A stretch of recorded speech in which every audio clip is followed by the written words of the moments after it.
buenas tardes. Espero que se encuentren bien en sus casas y que tengan salud. Gracias por estar con nosotros todos los miércoles a las 8 de la tarde y los domingos a las 11:45. Gracias porque siempre esperamos que el Señor les coloque en sus corazones el poder compartir con nosotros esta tremenda bendición. Y hoy hablaremos un poco precisamente sobre el evento que comienza esta semana. Y lo hacemos no porque sea un día puntual, sino porque aprovechamos para informar a la gente de los tiempos que pasan en las festividades.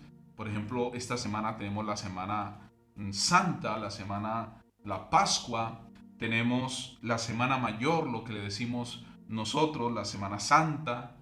Queremos hoy hablar un poco de eso, de lo que significa precisamente la Semana Santa, la Pascua.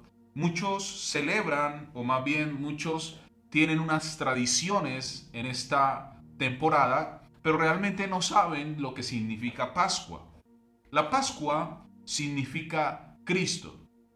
Esto nos habla de la salida de un pueblo y el comienzo de un proceso en sus vidas.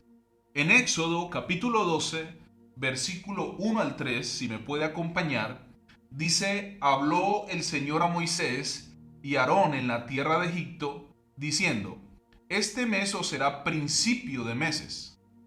Para vosotros será este el primero en los meses del año.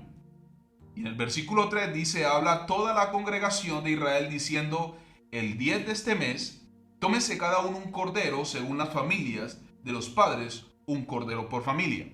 Entonces lo que estamos identificando precisamente es que el Señor habla a Moisés y habla a Aarón. Ahí ya vemos a dos actores principales en medio de esta historia que surge en medio de un lugar geográfico, y eso es Egipto, ¿no? Y dice, habló el Señor a Moisés diciendo: Aarón, en la tierra de Egipto, este mes os será principio de los meses, para vosotros será el primero en los meses del año.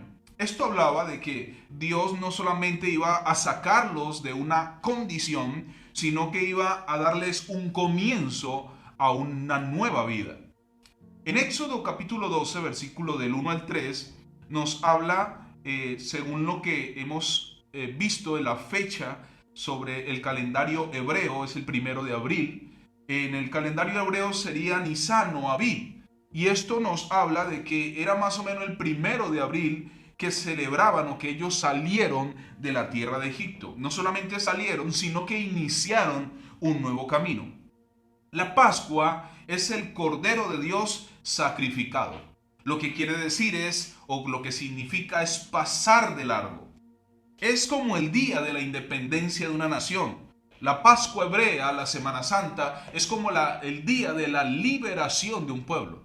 Por eso la Pascua debería de ser un festejo para nosotros. En lugar de un acontecimiento triste, debería de ser un festejo, sin olvidarnos de que alguien murió por nosotros. El pueblo que interpreta el libro de Éxodo saldrá de la ignorancia, porque mucha gente piensa que la iglesia o el estar con Dios es una especie de religiosidad constante. Cantamos 4 coros, hacemos las palmas, nos congregamos, leemos la Biblia y no pasó nada. Pero hay mucho más allá, hay información espiritual que necesitamos entender, y nos habla precisamente de 3 o 4 cosas importantes. Vamos a hablar de 3 cosas importantes. Vamos a hablar del faraón. El faraón representa para nuestros tiempos el diablo. Había una persona, un hombre que estaba oprimiendo el pueblo de Israel. Hablamos también de Egipto. No solamente habla de faraón, sino que habla de Egipto. Egipto representa un sistema bien organizado, bien pensado, un sistema caído de maldad, como nosotros lo tenemos ahora. Nosotros vivimos bajo un sistema humano, pero ¿realmente será que es un buen sistema? El pueblo de Israel es aquel pueblo que quiere salvación, que quiere justicia, que quiere paz. Estaba cansado de ser oprimido. Moisés y Aarón representan los líderes que necesitan en estos tiempos. Líderes que amen a Dios, santos, justos, que quieran ayudar a otras personas. Éxodo 12 explica quién es Jesús. La pregunta es, ¿la gente será que sabe quién es Jesús? Por ejemplo, en Mateo capítulo 16, versículo 13, nos dice: viniendo Jesús a la región de Cesarea de Filipo, preguntó a sus discípulos diciendo: ¿quién dicen los hombres que es el Hijo del Hombre? Ellos dijeron, unos Juan el Bautista, otros Elías, otros Jeremías o algunos de los profetas. Pero la pregunta siguiente era para ellos. Primero, ¿quién creía a la gente que era él? Y después le dice, ¿y quiénes creéis que soy yo? Y les dijo, vosotros, ¿qué decís o que soy yo?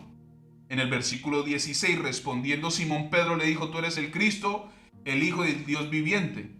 Entonces aquí vemos que Jesús, necesitamos entender quién es Jesús y qué es lo que hizo por nosotros. De eso habla la Pascua. El libro de Éxodo capítulo 12 nos desentraña un poco la historia de lo que iba a pasar en un futuro con nosotros. Éxodo capítulo 12 nos habla, es la sombra y figura de lo que iba a pasar en la muerte de Cristo, la resurrección de Cristo. Ahora, ¿ustedes qué opinan de mí?, les dijo el Señor. El conocer a Cristo lo lleva a usted a entender, a desentrañar la historia del hombre, pero el no conocer a Cristo ha llevado al hombre a la crisis en la cual estamos. Pedro le dijo, tú eres el Cristo, el Hijo del Dios viviente. Ahora vamos a ir un poco más adelante.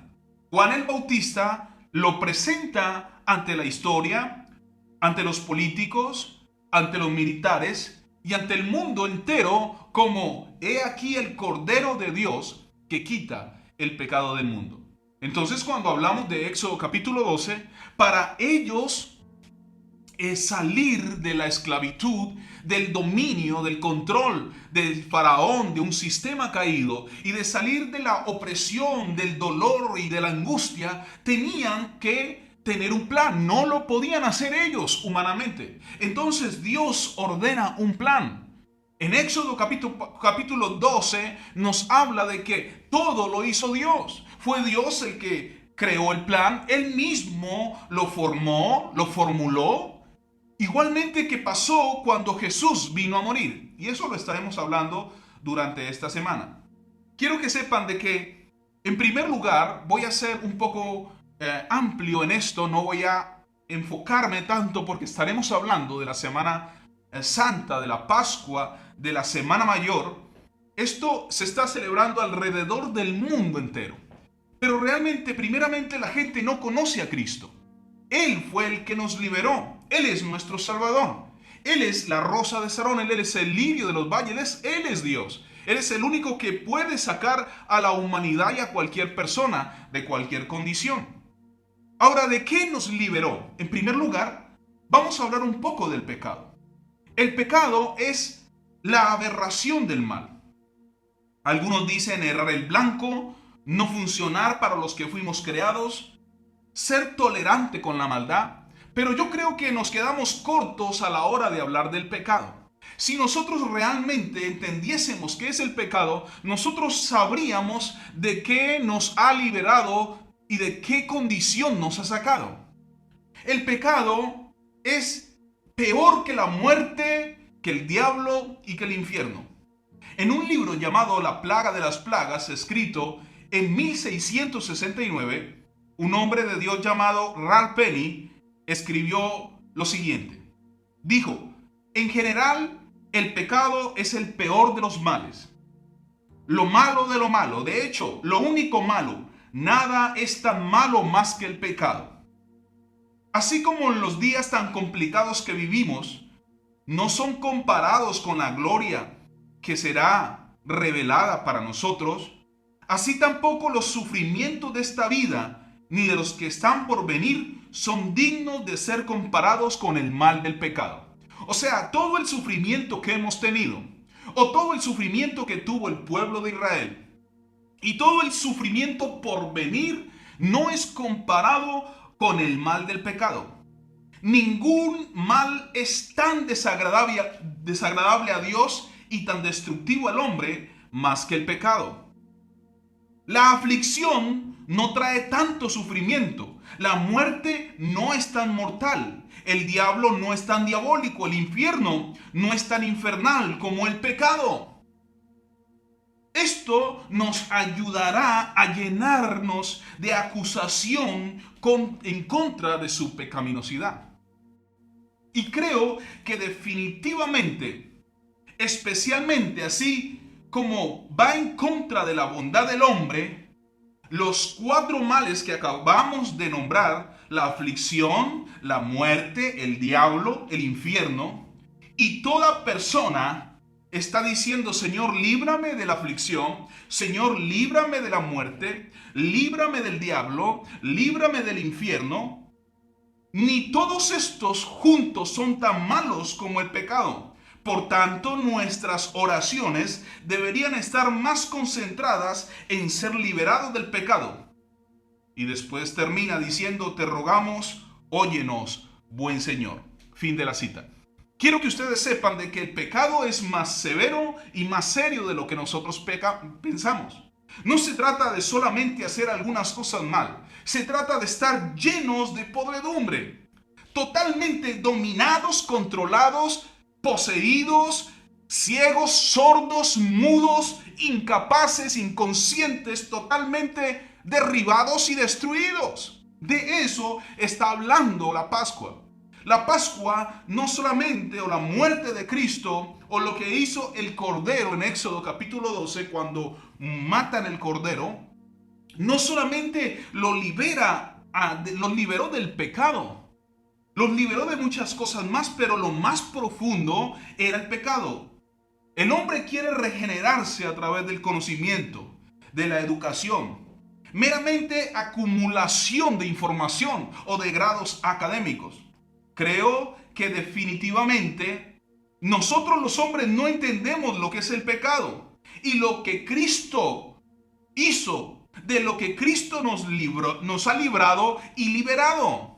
Definitivamente creo que el hombre todavía no ha llegado a entender lo poderoso que es el pecado. No podrá nunca el hombre regenerar su vida a través de herramientas humanas. Nunca podremos liberarle. Ni el conocimiento, ni la capacidad intelectual, ni la medicación, ni absolutamente nada de lo terrenal. No es una cuestión terrenal, es una cuestión espiritual. No es algo de fuera adentro, es algo de dentro hacia afuera. Es del espíritu, del corazón. Esto es una regeneración espiritual. Cuando Jesús muere por nosotros, lo primero que hace es apresar al pecado en nuestras vidas. Cuando tú lo recibes a Cristo, cambia y entra y cambia tu corazón, quitando el pecado, purificando tu alma, dándote justificación primero ante Dios. Ahora usted me podrá decir: pastor, ¿por qué yo sigo pecando en algunas cosas? Eso ya lo estaremos hablando, el pecado del hombre, hasta que nosotros no lleguemos en el momento de que Cristo nos lleve y seamos transfigurados. No podremos ser totalmente cambiados o transformados, porque nuestra carne es mortal. Nosotros tenemos pecado dentro, pero lo que no vivimos es amarrados por él, encarcelados por él. Ya no somos esclavos del pecado. Aunque mora en nosotros, no es esclavo. No tiene yugo sobre nosotros, no nos puede controlar los que recibimos a Cristo. Primero, lo que hizo la muerte de Cristo fue liberar al hombre del pecado, reconciliarnos con Dios, que eso es una parte muy profunda. Recuerde de que nosotros teníamos daños y perjuicios contra el cielo. Nosotros estábamos demandados, merecíamos la muerte, nosotros merecíamos justicia, castigo, muerte, infierno eterno. ¿Por qué? Porque nos habíamos rebelado contra el Señor y Dios. Cuando Dios viene al pueblo de Egipto, lo primero que hace es mostrar su gloria. Y les dice, yo lo voy a sacar, y manda a 10 plagas.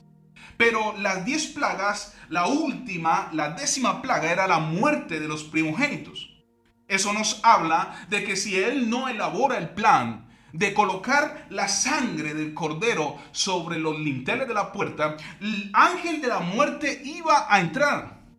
Dios provee, elabora un plan para los más pobres, afligidos y desvalidos.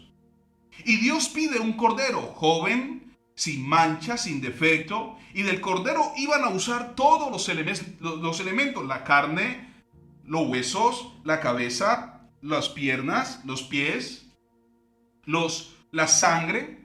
La sangre era para ponerla en un lebrillo con hisopo y untarla, tenían que ser puesta en los linteles de la puerta, de derecha a izquierda, indicando la fe personal de cada uno. Eso significa que cuando el cordero murió, murió en lugar del primogénito de los que aceptaron la fe de Cristo. Donde la sangre estaba untada, el ángel de la muerte no podía entrar.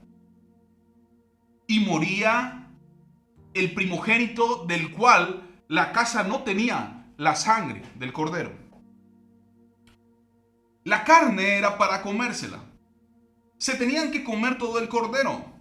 El pueblo de Israel no solamente tenía que untar la sangre en las puertas, en los linteles de la puerta, de derecha a izquierda, sino que tenía que comerse todo el cordero. Recuerden de que la sangre representaba la fe personal. Ellos hicieron ese acto con fe. Dios le habla a Moisés y a Aarón y le dice, bueno, vamos a hacer un plan, vamos a hacer un llamado a la congregación y le vamos a decir que hagan algo para que inicien una vida de cambio. Por eso el hombre nunca podrá cambiar sin recibir la fe de Cristo, sin recibir a Cristo en su corazón. El hombre sin Cristo está perdido, está atado al pecado, está atado a la muerte. Pero no es que no viva, está vivo, pero muerto, o muerto en vida. Todo lo que hace no prospera. Hay angustia en su corazón. La carne era para comérsela. Debían de comerse todo el cordero. Y esto hablaba de una liberación integral. Espíritu, alma, cuerpo, familia, nación. Salida de una condición. Pero cuando vemos el relato de la historia, en Éxodo capítulo 12, vemos que Faraón se resistía. Faraón se resistía a dejarlos que ellos pudieran avanzar. Por eso es que Dios mandó las 10 plagas. No es una liberación dual. No es solamente que Dios, usted va a la iglesia, usted conoce a Cristo y usted es liberado de 2 o 3 cosas. No, la palabra dice que somos liberados integralmente. Entonces, cuando habla de una liberación integral, habla que nos libera del pecado. Nos libera de las garras de Satanás. Nos libera del sistema caído. Y nos pone y nos da la capacidad de actuar de una manera diferente. De nuestro patrón de vida puede llegar a tener otra capacidad de entendimiento. Ya nuestro patrón de vida no es el mal. Ya nuestra naturaleza cambia por una naturaleza divina. Ya somos participantes de una naturaleza divina. Cuando definimos la palabra integral, la definición está relacionado de una manera o modo íntegro, que significa lleno, total, pleno, global, completo, colmado, consumado, cabal, cumplido, íntegro, entero, acabado, perfecto, intacto y todos los elementos o cosas que cumplen con este parámetro. Lo que quiere decir es que cuando Cristo muere, los parámetros que nosotros no llegaremos a entender todavía, sino hasta la venida de Cristo, fueron cumplidos. Los deseos del hombre en cuanto a su liberación del pecado, el deseo de liberarse de la esclavitud. Cuando hablamos de Faraón, El faraón tenía un sistema en el cual podía esclavizar a la gente. Él era la mente pensante. Él tenía gente a su alrededor en el cual podía esclavizar a un grupo de personas y podía que ellos permanecieran en esa condición. Cuando usted ve, ellos 430 años estuvieron esclavizados. Y esto representa la lejanía de Dios. Ellos estaban apartados de Dios. Y es mejor que usted entienda de esta manera. El apartarnos de Dios nos esclaviza. Si usted no está con Dios, está bajo una esclavitud, la esclavitud del pecado, bajo la esclavitud de Faraón, bajo la esclavitud del mundo, bajo la esclavitud del pecado en cuanto a su incapacidad como ser humano de poder hacer cosas bien hechas. Su pecado es su patrón de vida. El pecado es la naturaleza que usted tiene. Y por lo tanto, el diablo puede, el faraón puede o podía esclavizar a ellos porque ellos no tenían cobertura. El vallado había sido quitado.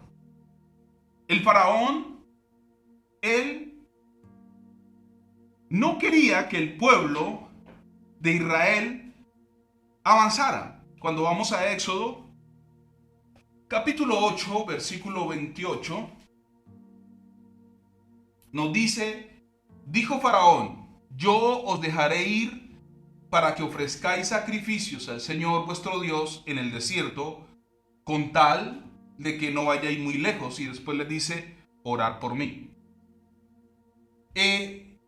Dios envía una plaga de moscas para que dejara ir al pueblo a celebrar con Dios, a tener intimidad con Dios. Él comenzó a decirle, deja ir al pueblo. Moisés le decía, deja ir al pueblo porque necesitamos ir a ofrecer sacrificios en el desierto al Señor. ¿Y sabe qué le dijo? Yo os dejaré ir, en primer lugar, para que ofrezcáis sacrificio a vuestro Dios en el desierto, con tal de que no vayáis muy lejos. Lo que quería decir es que el faraón no les permitía avanzar. Vaya, sí, adoren a Dios, pero ustedes vuelven a mi gobierno, a mi estructura de pensamiento. Y eso es lo que pasa ahora. Muchos hermanos y hermanas en las iglesias están todavía controlados por una circunstancia. Todavía siguen dependiendo del sistema del mundo. Y usted me dice, pastor, ¿y entonces qué vamos a hacer? Una cosa es que nosotros trabajemos en ese sistema, pero nosotros debemos depender de la relación íntima y personal que tengamos con Dios. Lo que el faraón no quería era que ellos adoraran a Dios. Y si ellos iban a adorarlo, pues ellos tendrían que volver a sus dominios y a su gobierno. Y eso es lo que pasa en este tiempo. Todo el mundo, cuando viene a intentar tener relación con Dios, no puede. Está demasiado ocupado. Siempre está a medias. No avanza ni con Dios, ni avanza nada. No hace nada. Está atado de pies y manos. Entonces el faraón le dice, vayan, pero no vayan muy lejos. Él no quería que ellos avanzaran. Y después les dice, orar por mí. El enemigo quiere que dependamos totalmente de él. Faraón lo que decía o lo que tenía entre sus manos era que ellos dependían absolutamente de él.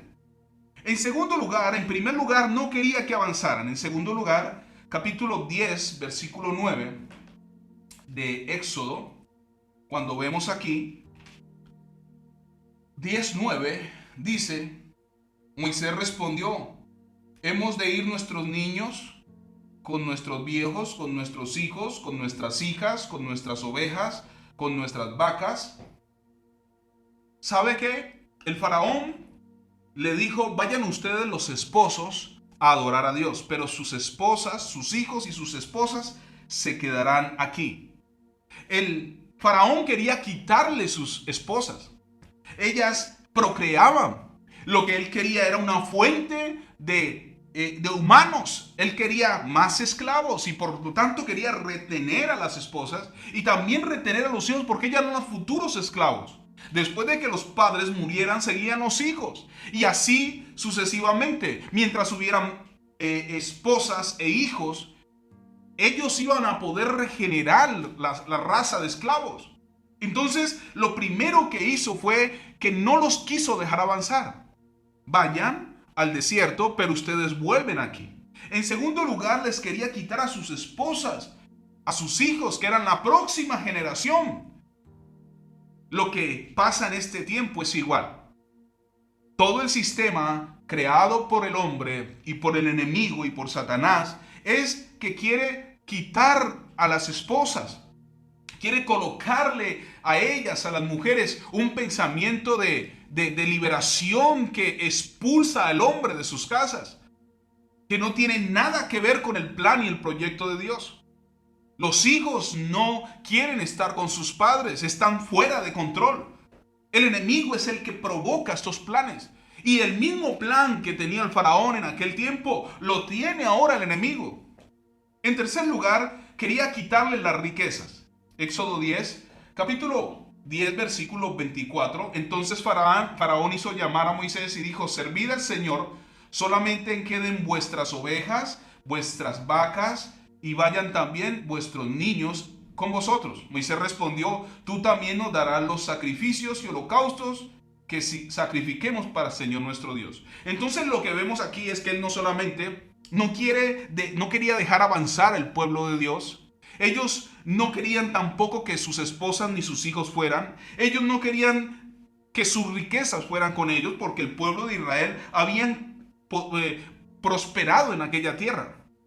Pero mientras estaban bajo la esclavitud de Satanás, él los dejaba vivir, él los dejaba que prosperaran, pero él sabía que él podía coger el rebaño, él podía coger todo lo que quería. Entonces Moisés se planta y dice: no, primero vamos a ir todos a adorar a nuestro Dios. Y después dice: mas tú nos darás para los sacrificios y holocaustos de nuestro Dios.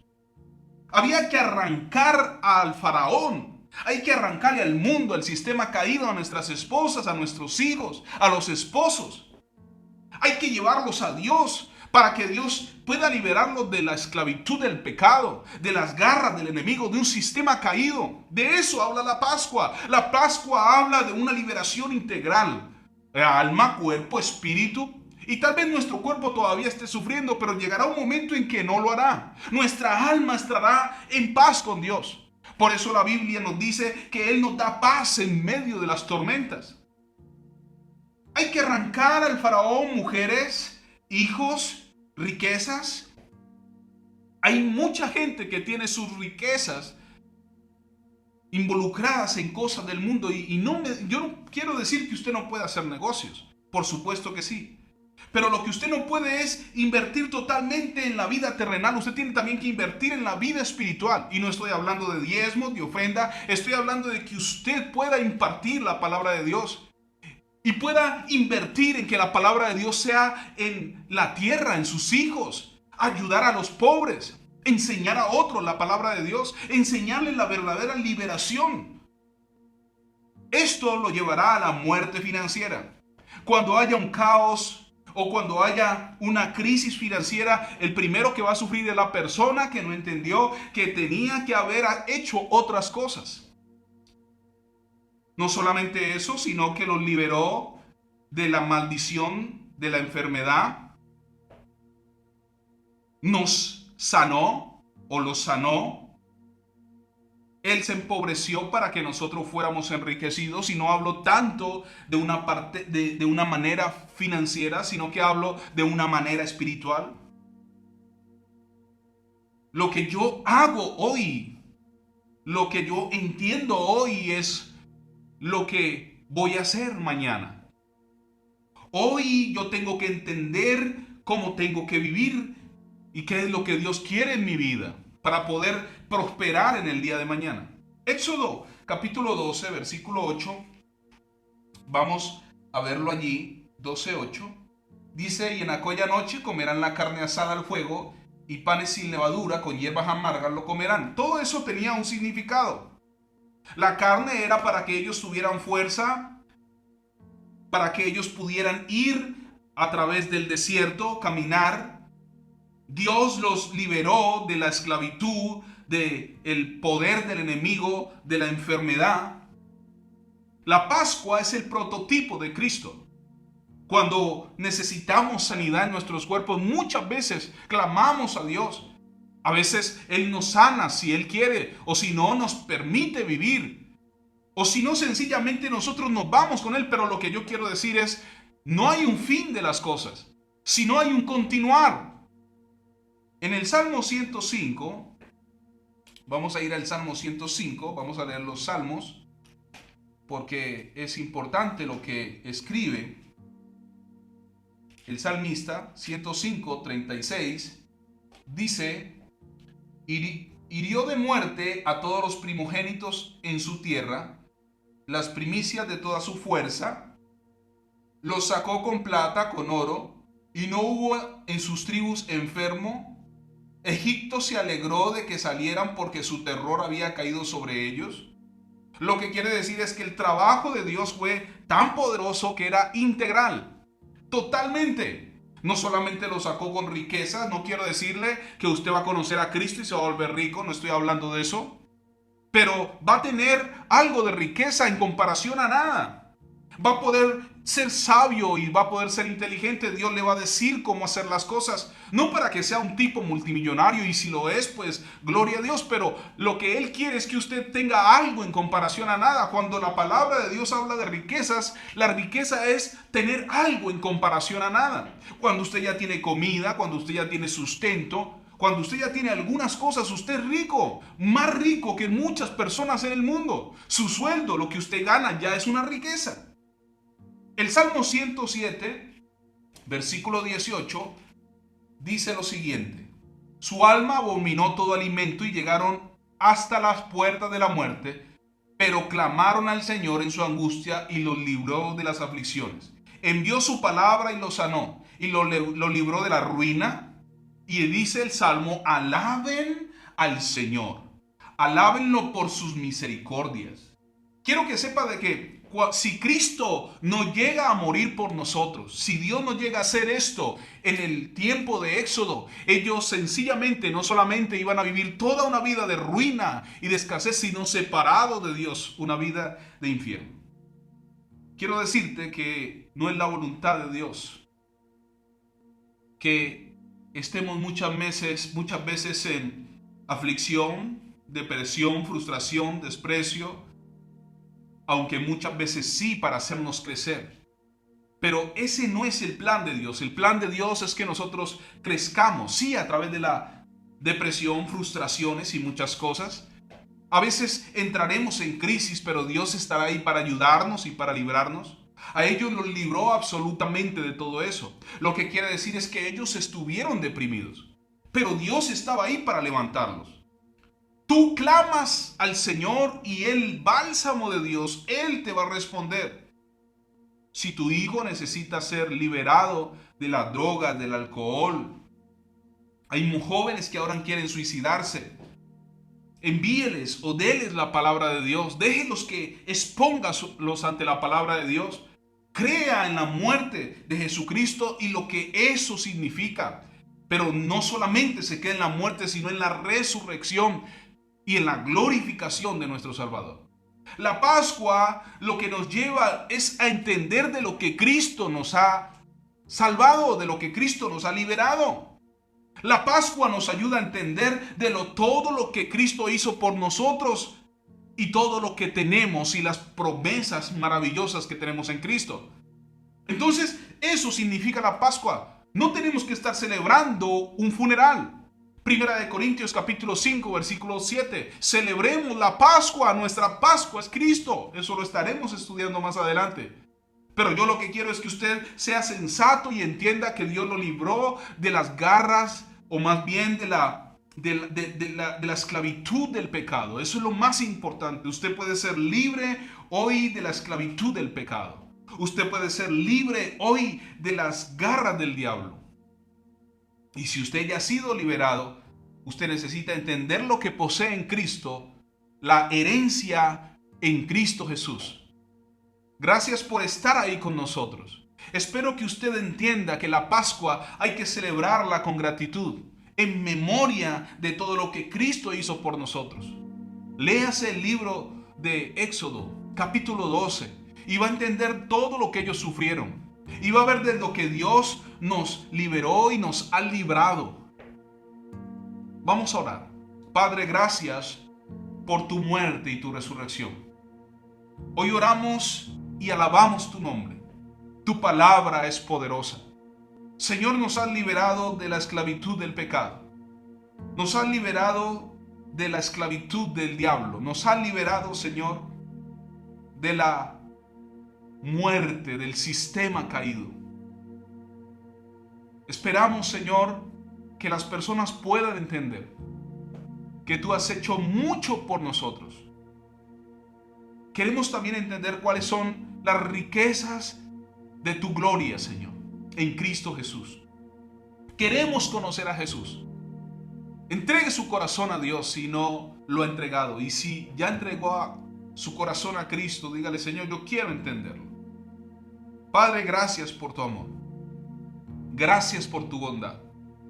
Y gracias por tu misericordia. Amén y amén. Quería recordarles el anuncio que tenemos. Estamos recogiendo algunas donaciones para las familias necesitadas. No solamente de nuestra iglesia, sino personas que no tendrán o no tienen y que nos puedan llamar. Ahí saldrá un teléfono abajo donde usted puede llamar y puede pedirnos ayuda económica. Tal vez usted no podamos ayudarle con mucho, pero con algo le ayudaremos. Gracias por estar en este programa y lo esperamos el domingo a las 11:55. Bendiciones para todos.